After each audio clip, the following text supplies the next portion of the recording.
बादशाह साहेब, लाला जी, बादशाह साहेब, लाला जी आ जाओ। मैं क्या अज रल के अब्बे नूं ना पढ़ लीजिए। बादशाह साहब तुसा ने बढ़िया धूमा है। बस यार मैं काफी अरसा हो गया था तेरे नाल मुलाकात नहीं हुई। मेरे बचे तू मेरा वाकफ भी नहीं है। अब्बा जी तेल ला लो, बाजू में तेल ला लो। तुसा मैं चक्कर देता है नहीं दे सकता। अब्बा तुझे प्यार न कदे मिले अभी मैं उधर में मिल सकता नहीं है जब मिल सकता तू आसे वो डर मिले अब्बा। चल उधर कान पकड़। अच्छा हाल ठीक है तेरी रखी रखी ना ना ना कुछ ना कहीं अब्बाई अब्बाई ये तक तेरी लाश नहीं मिले के बाद अच्छा हाल कहते थे कम फल तेरी सनत की रही है बा ओ जियो बादशाह चंगा चंगा पे दी लाश ना बचे लबे तब उनके पैसे बचणगे। अब्बा एक सेकंड सादा नहीं है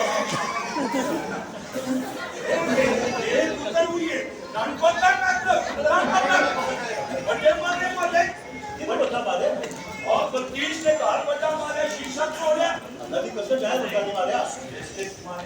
एक दो दूसरे मारे उसी और मैं उन्हें चेक कर रहा हूं सामने किसे बुजुर्गों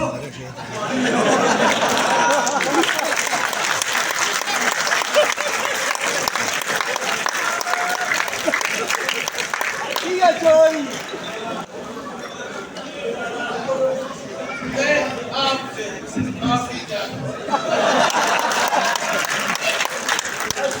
बनना भी है नहीं अच्छा ਤੁਸੀਂ ਨਾ ਉਹ ਮੰਜੇ ਥੱਲੇ ਨਹੀਂ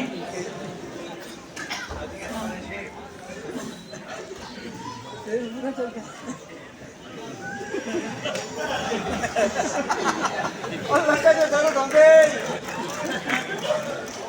ये कौन है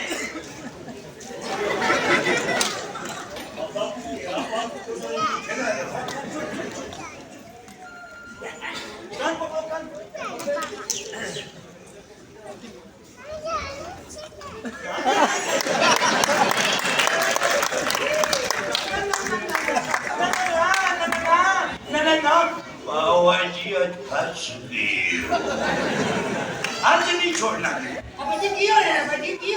उधर तू बड़ा मारिया पड़ोस आंटी की मैं आंटी की बटा मारे हाँ तो शीशे पे लग गया चंगा के बाद की क्यों मारना को ये कितने बटा नहीं मारे ये तीन तो साढ़े को तो काश नहीं लगती कान पकड़ मैं क्या भाजी पक्का दा डैल करा दिए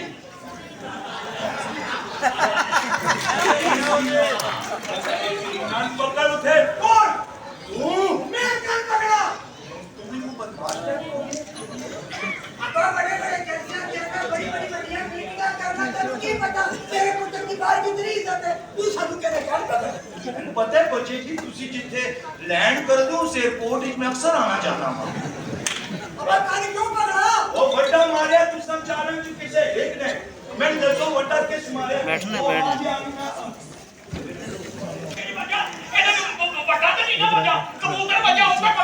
किसी वक्त भी हम चले जाएंगे हाँ कर दिया अब जी मैं जो कान पकड़ एक चोरी करनी पड़ेगा कल के कर दे अपना सामान के बारे फायदे भी होगी ये तेरे फायदे भी होगी सुन ले मेरे फायदे की गल तू समझाने को नहीं हो सकती बाहर चलो चलो बादशाह साहिबन बादशाह खान की गल से सी मनसा ना लो भाई बादशाह खान की फरमाए के तेरी गल सुनने के गल ये वाली बात है साथ पे नहीं अब जी जी मारी दिए के बड़े कोड़े ने सब खाने के और मेरे अब्बे नूं काम ते ला देना आ बड़ी करना हो जी भाई यार बेटे ये समझ ले भी ਅਸੀਂ ਕੰਮ ਨਹੀਂ ਕਰਦੇ ਕੰਮ ਕਰ ਲੈ ਥਾਂ ਦੇ ਨੌਕਰੀਆਂ ਕੀਤੀਆਂ ਇੱਕ ਸ਼ੇਖ ਸਾਹਿਬ ਦੇ ਘਰ ਮੈਂ ਨੌਕਰੀ ਕੀਤੀ ਕਹਿੰਦਾ ਤੇਰੀ ਲੱਖ ਰੁਪਇਆ ਮਹੀਨਾ ਤਨਖਾਹ ਤੇ ਤੇਰਾ ਕੰਮ ਹੈ ਸੋਚਣਾ ਮੈਂ ਕਿਹਾ ਕੀ ਸੋਚਣਾ ਕਹਿੰਦਾ ਲੱਖ ਆਏਗਾ ਕਿੱਥੋਂ ਇਹੀ ਸੋਚਣਾ ਸਲਾਦੀ कैसी है और 24 घंटे तेरी की बन के आनी नहीं तो प्यार मोहब्बत वाली गल नहीं होती तेरे को कौन सी एक पत्थर का पूरे महल च रौला पे हाँ